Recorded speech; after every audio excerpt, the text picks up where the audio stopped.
Folks, Steve Dotto here. How the heck are you doing this fine day? I had a slight user error in launching the broadcast. So welcome to App Wednesday on Webinar Wednesday, a special version of Webinar Wednesday today, and we are going to be joined today by three guests. And is it going? Yes. Oh, is it? Are you guys going? Yes, it is. Oh, thank God. I'm just going to stop doing the introduction now, and I'm going to bring my guests on because they can. There we go. There it is. Hey! Hey. I hit a wrong button to start things off. That's I'm such a pro. I've been working so hard on the formatting for all of the switching today, and I messed up with a little bit of buttoning. But hey, everybody, welcome to the show today, App Wednesday. It is a special edition of Webinar Wednesday when we share.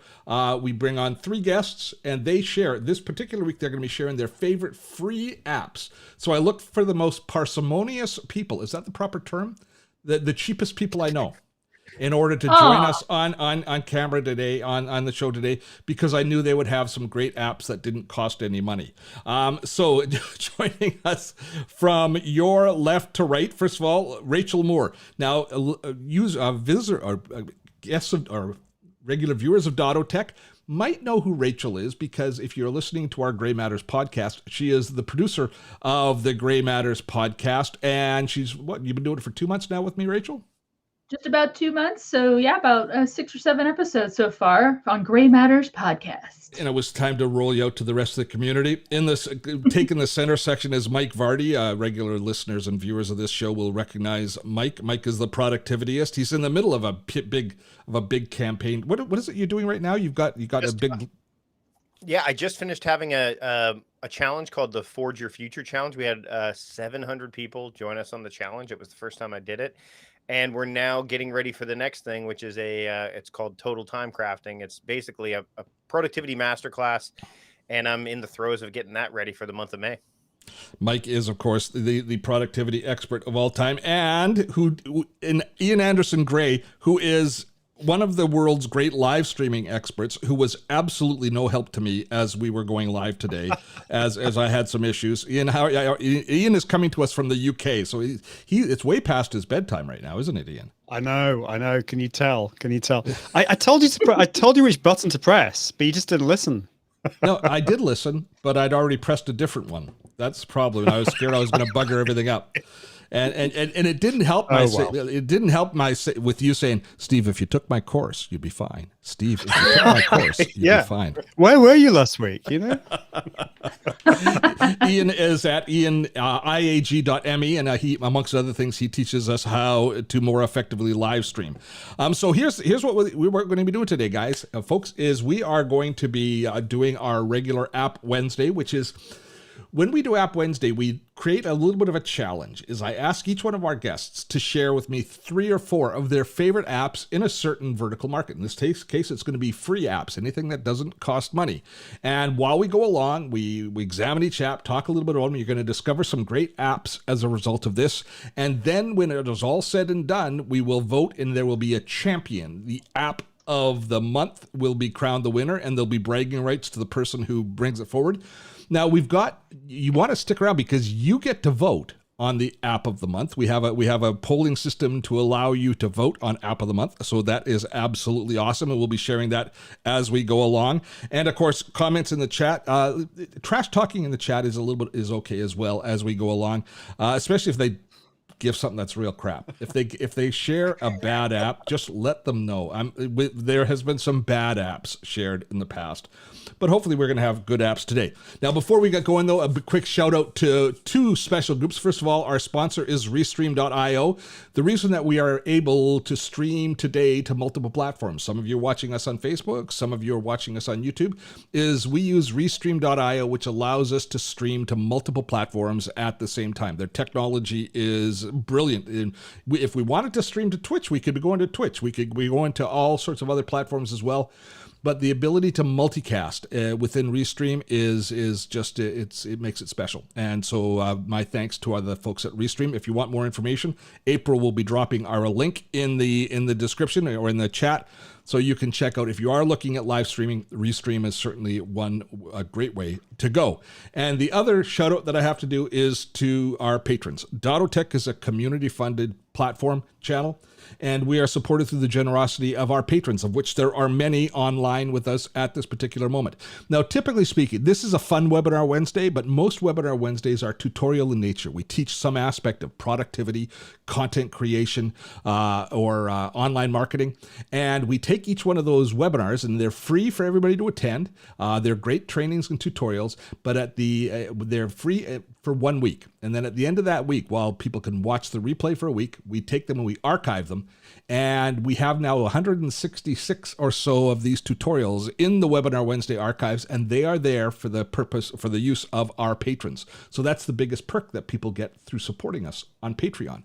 Again, April will be dropping a link to our Patreon page, and we ask for $10 a month to support us, and that keeps us on the air and keeps this great content flowing. So thanks to all of our patrons. You folks they're just the absolute best.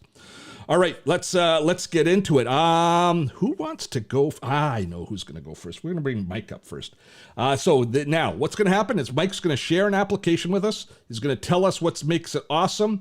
And then, as I say, towards the end today, you'll be able to vote for which application is the best of the free apps. Now, don't bother writing them all down as we go. If you've registered for this live stream, if you've registered for this webinar, I have a note with has everybody's links in it, so that we have a note that'll be shipped out to you or sent out to you as soon as the webinar is over, so you'll all get access to all of the links that we talk about today. So don't worry about if you miss something, they will all be sent out to you along with the notice of the replay. So with having said that, Mike, let me see if I can get Mike up. There we go. Mike, what's the first one you got for us, buddy? Well, right out of the gate, I've got to play to my strengths, and my strengths are productivity. And interestingly enough, a lot of the apps I use are not free, or they have the freemium model, and then you can pay to get a whole bunch of other additional stuff. But the one I want to start with is it's a fairly new player to the game, but it's getting a lot of notice in the personal knowledge and note-taking app, kind of ecosystem. You've probably heard of Notion. You've probably heard of Rome Research. But the one that I chose when I was trying to decide something that I would ultimately use to replace Evernote, because I'm not going to be sticking around with Evernote much longer. That's a whole other conversation. Oh, we'll have to have that conversation. Oh, we will. Is Obsidian. And it's you can find it at obsidian.md. And basically, I mean, if you follow the work of, Tiago Forte, Nick Milo, of several others, it's this idea of creating this interweb, and you can see here on the screen, of just the stuff that goes on in your brain, all these linking of notes. And I looked at Notion, gave it a go. I looked at Rome and gave it a go. And at the end of the day, I settled on Obsidian for a number of reasons. Number one, it's got a really active development community. They have a Discord server where there's a lot of conversations going on around the development of it. Number two, it is free. You could start with it for free. The personal doesn't cost you a thing. As a matter of fact, if you want to pay for it, it's more kind of along the lines of a support or a patronage model that they're using right now. But the other thing that I really liked about it is the fact that you own your data. It's secure. You actually have access to it. So it's you don't run into the problems of trying to export data from, say, Evernote, or if you're using something like Rome or Notion, the idea of high level of security may be something that's concerning to you. In fact, there's a way for me, if I see a website, for example, let's say I wanted to grab the information about Obsidian here, there's a thing called Markdown Download. I can click on a button, it downloads the Markdown file. I can drag it into my Obsidian file, and it syncs lightning fast. So it's very similar to the Evernote web clipper. Very similar. But the great thing is again, of course, it's got the interlinking of notes that we're seeing in a lot of these apps. And the other thing is, and I have it on good authority because I know lots of people that are in the space, is that the mobile app that they're in, that's currently in beta, is incredibly fast, incredibly robust.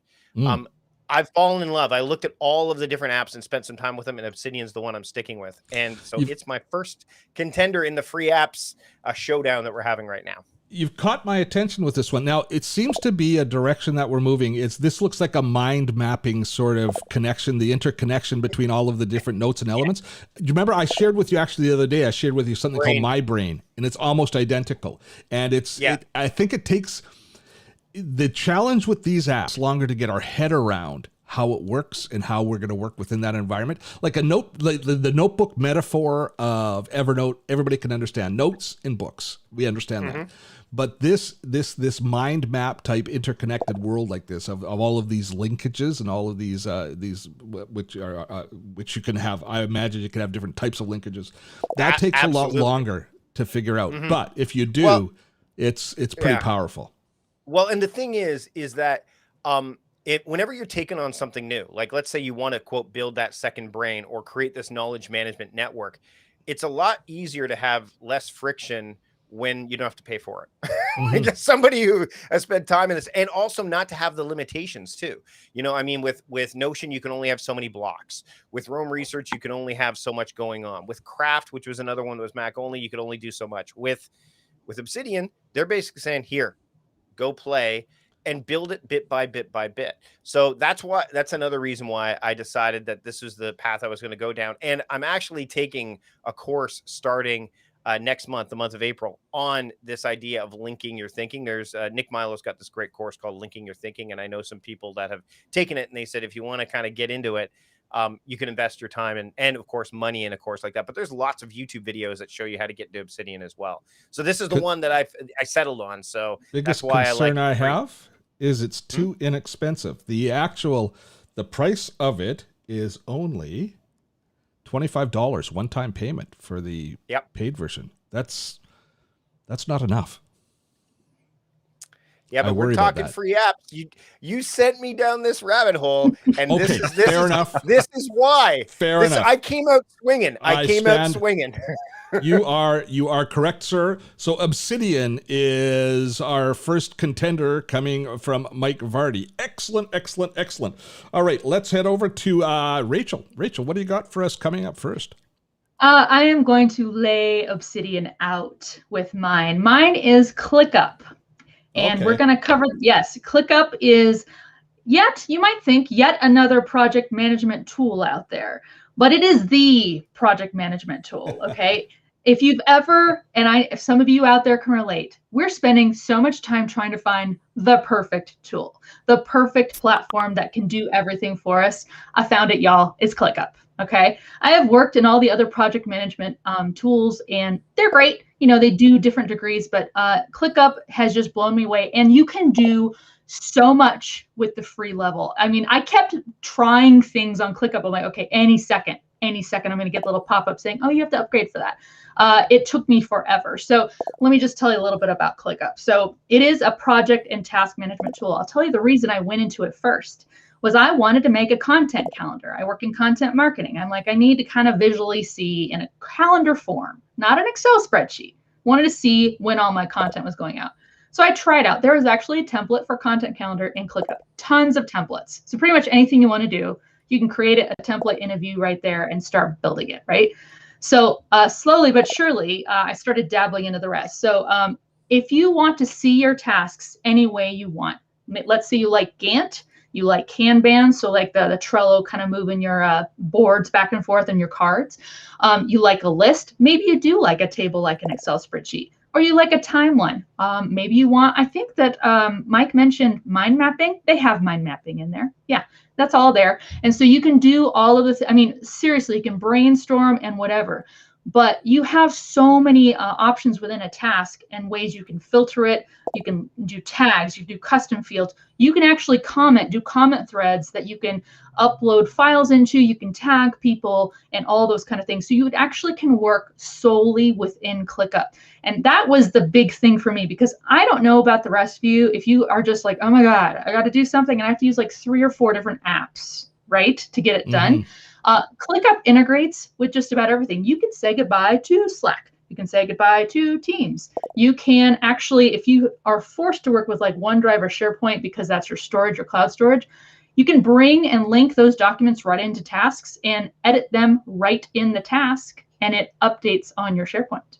So you literally can bring everything in there and work from within ClickUp without leaving the app. And the chat thing too, I thought that was huge because based on who you add your ClickUp, and every member, if you're a member for free, you can add up to 3 guests who don't have to pay and be part of your space. My big thing too, I don't know, Steve, if you've ever wanted to like share like your content. Hey, here's what I have planned with somebody on the team or somebody who's maybe not on your team. You actually can do that too. Every single kind of view you build, you can use a link and create it public and share that with someone. They can even go in and poke around and open the task and like see what's going on. So even the guests and the people with the public links have a lot of visibility on that. And there's even a ticket system. So if you ever like were trying to say, hey, people want to make requests from outside of my team and they dump it right in and it makes a ticket. Boom, you have that too. So I just love all of that stuff. And yes, they do have a mobile app, which works fabulously. How many of us are working on our smartphones all the time, you know, on the run, and you just want to be like, ooh, let me answer that task or update something. It's all there. So I can't say enough how I've been blown away by ClickUp, and it came from a Twitter recommendation, and bam. Yep. I think you're preaching to the choir on ClickUp. I know Mike was evaluating it a while, not too long ago. I think if it had been there before, what's that, Mike? I'm an ambassador for ClickUp. So well, lovely. Well, Mike, I'm glad we had this moment. I mean, this is great. So you're going to vote for it, right? I mean, let me put it this way: there are the free plan is great, but you can run across some limitations unless you pony up a little bit of dough, which is why I didn't choose it. As an ambassador, Mike is very interested in you buying the paid version because that will help with his ambassadorship. Let me tell you, it took me about 3 weeks of poking around, and I poke around, y'all, poking around and ClickUp before I finally said, oh, I can do that if I pay. But I got to do so much stuff on the free side. Yeah. So yes, and someone asked in the chat, if I like it over Asana, I like it better than Asana. Yeah, if it had been around before Asana, I think we might all be in ClickUp, but legacy is important. All right, Ian Anderson Gray, what have you got for us? Oh, well, I've got one. I think the name should win it because it's called Mmhmm. It's the name of this app, which is just such a bizarre name, and it's basically. I mean, I think so many of us have been on Zoom over the last year, and where I think a lot of us are fed up and bored with it. And what Mmhmm does, it creates a virtual camera, kind of like if you're used to Ecamm Live. So I use Ecamm Live for virtual cameras a lot, but this has a free plan and it allows you to have a virtual background, but put slides behind you, and you can do some really cool things like put them to the left of you, or you know, in the left hand corner, or you can put it all full screen behind you. You can make yourself really small as well, and you can even do things like gestures as well. So if you do a gesture with your hands, like a heart shape, it will then just actually put a heart on top of the screen for you, and it allows you also to bring in team members as well. It's just, I think it's just fun, and I think we just need to when we get on and do presentations on Zoom or have meetings, I think we just all need to make it a bit different and something that stands out. So the free plan seems to do pretty much everything. In fact, you get all the pro level tools with it every single day. You can use that up to 60 minutes every day, some of the pro stuff. But even if you didn't use that, all the free stuff is obviously free continually. So I really like it. I only came across it a couple of weeks ago. I'm still playing around with it, but I think it's a great tool. It's a little bit more fun and interactive interface than Zoom, but it's primarily for doing not necessarily business meetings or trainings, but more presentations in streaming format. Yeah, you can. Yeah, and one thing I should have said is this integrates with whatever app. So it's not a replacement for Zoom. This is you basically you put your webcam, you connect your webcam to Mmhmm, and then you go to Zoom or Teams or Restream or Ecamm or whatever you want, and then you just select the Mmhmm camera, and you're all ready to go. Okay, well that's an interesting app. There we go, and very, very free. A great name. It is. Totally great name. Mmhmm. So our first round is in the books.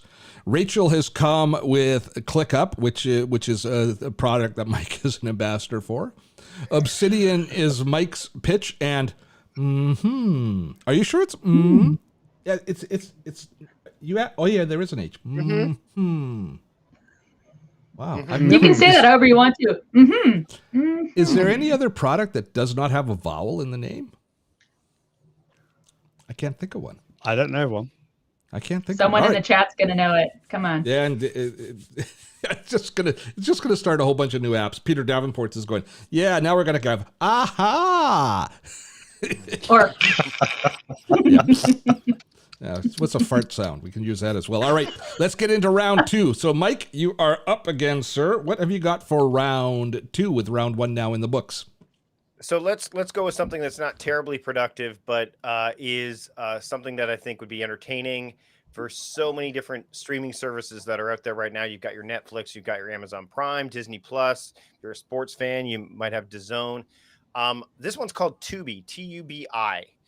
And I really like it because it's got some stuff on it that you can't get, especially here in Canada on Netflix or Prime. And it is free, completely free. It actually integrates nicely with, if you're using, and I'll use the Apple ecosystem as an example here, because I do have, my iPhone and my iPad. It'll notify me and actually integrate with the Apple TV app. So if there's something I'm watching on Tubi, I can actually watch it through the Apple TV app, either on my device or through the Apple TV that I have. But I mean, I came across it because I was looking specifically for animated shows that my son and I could watch together. And they actually have, and I know this is going to sound weird, but they have the Transformers that I used to watch as a kid in the 80s. They have all the seasons of Transformers on there, and it started me down the rabbit hole of this app. So it's a really neat streaming app. It has movies that some you'll find on other and shows you'll find on other streaming services, but some that you will not. And I mean, why not? It's a free app. You can watch some stuff for free. It's on your devices. I really enjoy it. My son and I get a kick out of watching stuff on there. There's some great documentaries, some great movies, but we use it primarily for some animated content. And I really dig it. So why not? Free Tubi. Kim Osler asked if there is a record function, but you wouldn't need it, would you? Because it's all on demand. It's all on demand. Yeah. So you can watch them. There's been some documentaries that I've watched on. I think I watched like some of the content on there is going to be stuff that clearly didn't make the cut for Netflix or Prime because of probably the quality of and what Netflix and Amazon would obviously demand from those services. But I mean, there's some stuff on there that I would not have expected to watch. Old television shows, things like that. So I think it's a neat little option if you want to have a different streaming service for things that you may not be able to find on those other ones. And if you don't want to pay for them, this is a great option. Good stuff. That's Tubi is Mike's first one. Next up, we're going to go back to Rachel. Sorry, I was just getting a notification from April saying somebody is pinging. I don't know if there's a pinging sound, maybe. I hear that too, but I'm not sure what the pinging is. I think you might have audio on for the things that are coming up in the chat in Ecamm. The chat. How do I mute that? It sounds like someone said, I think it sounded like dropping a golf ball in a coffee mug, but it's kind of a soothing sound.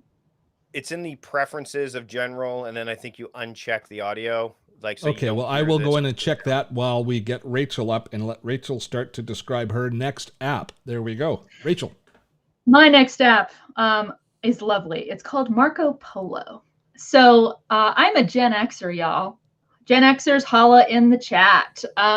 And so I kind of ride that balance between old style, but also new technology and things like that. And one thing I really do like is asynchronous talking to each other. I love texting.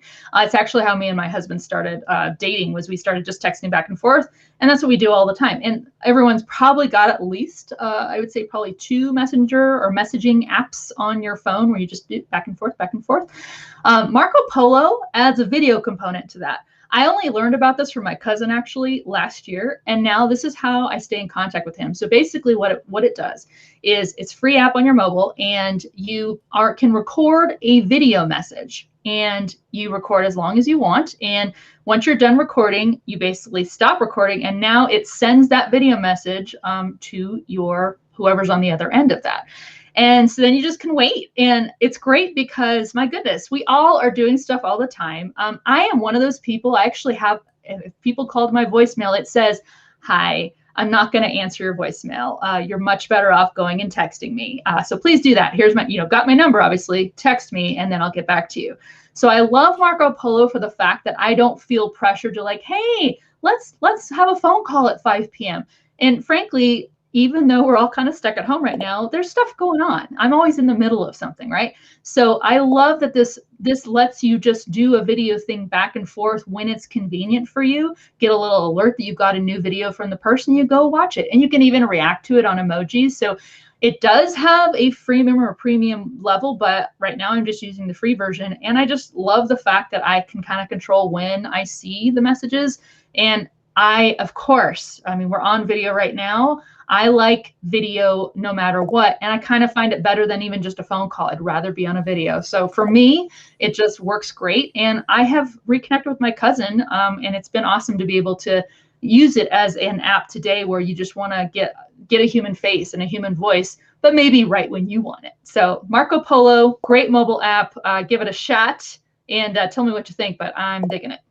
There we go. Marco Polo is in next. And I am actually increasingly preferring to do video for almost all of my communications. I said I use Bonjoro as a tool for onboarding all of our new members into Patreon, for example.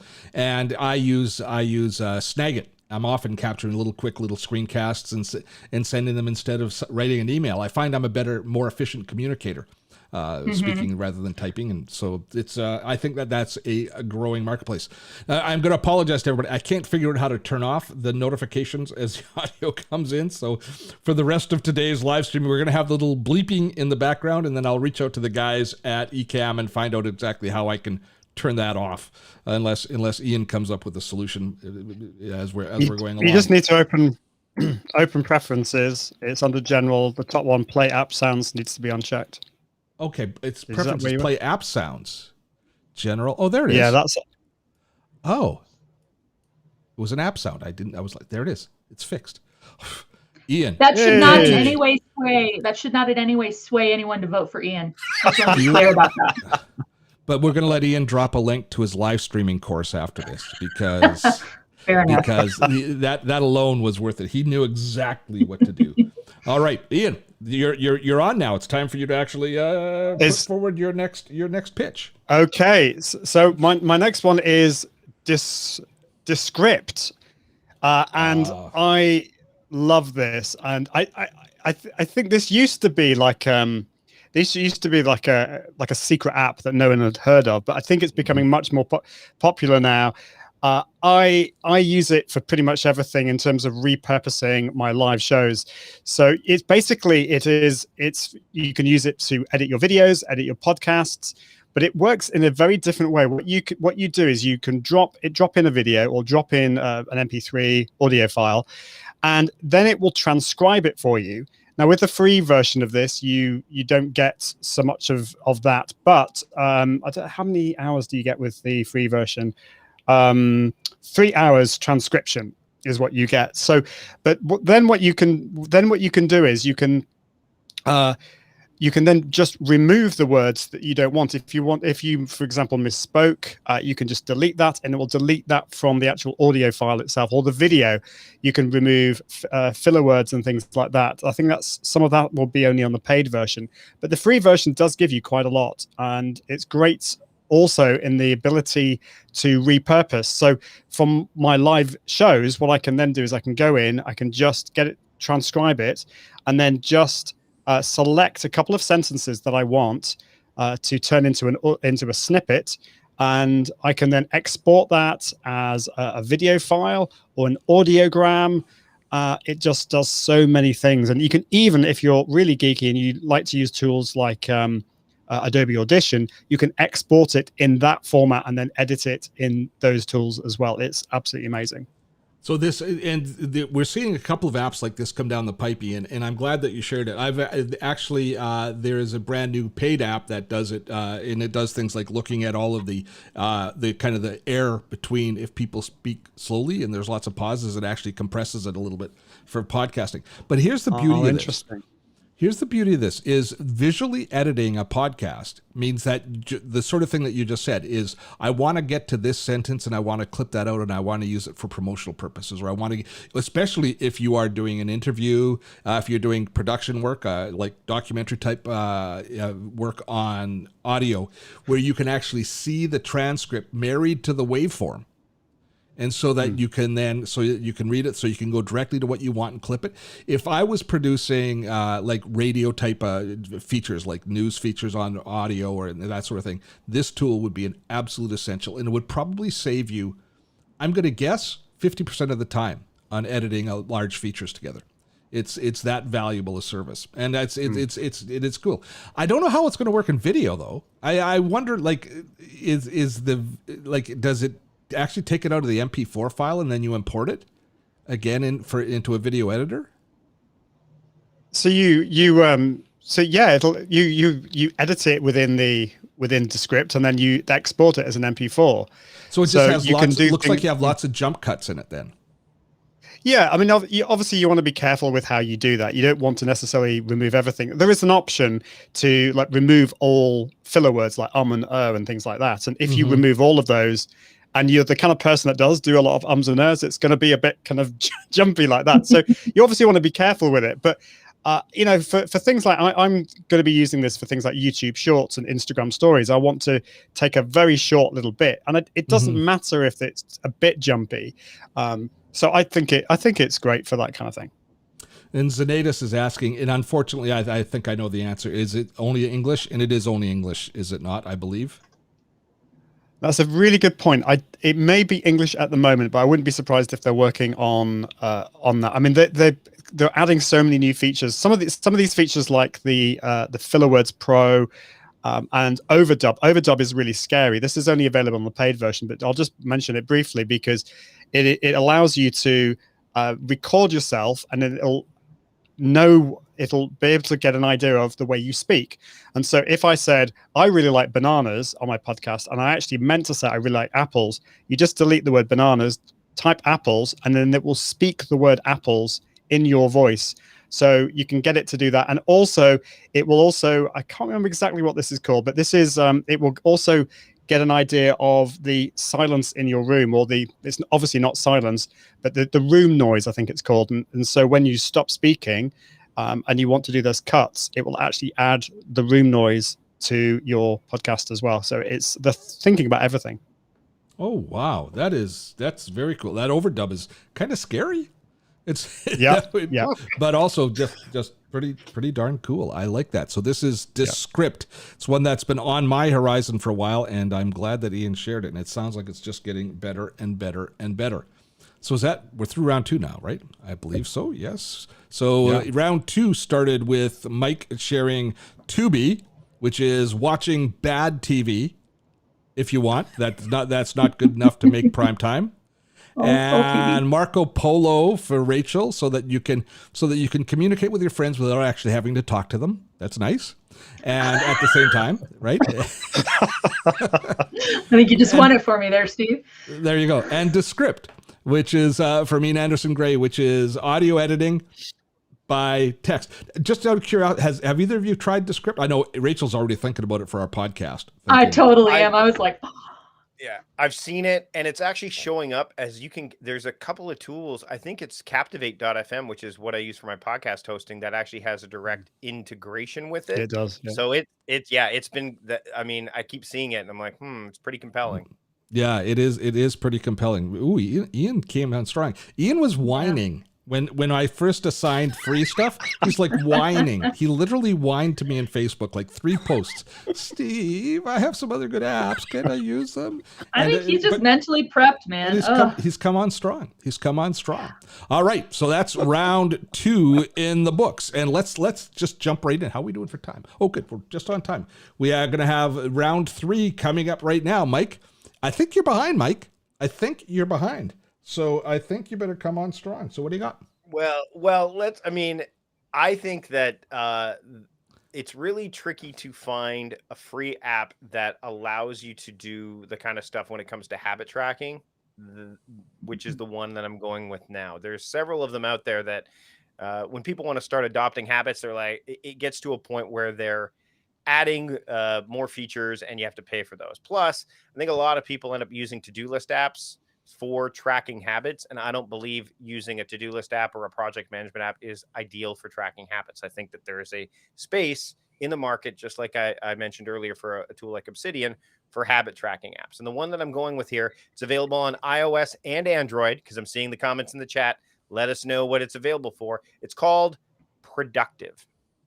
And it's a habit tracker. Now, yes, you can pay for some additional features for sure. It's available for iPhone, iPad, Apple Watch, but also Android.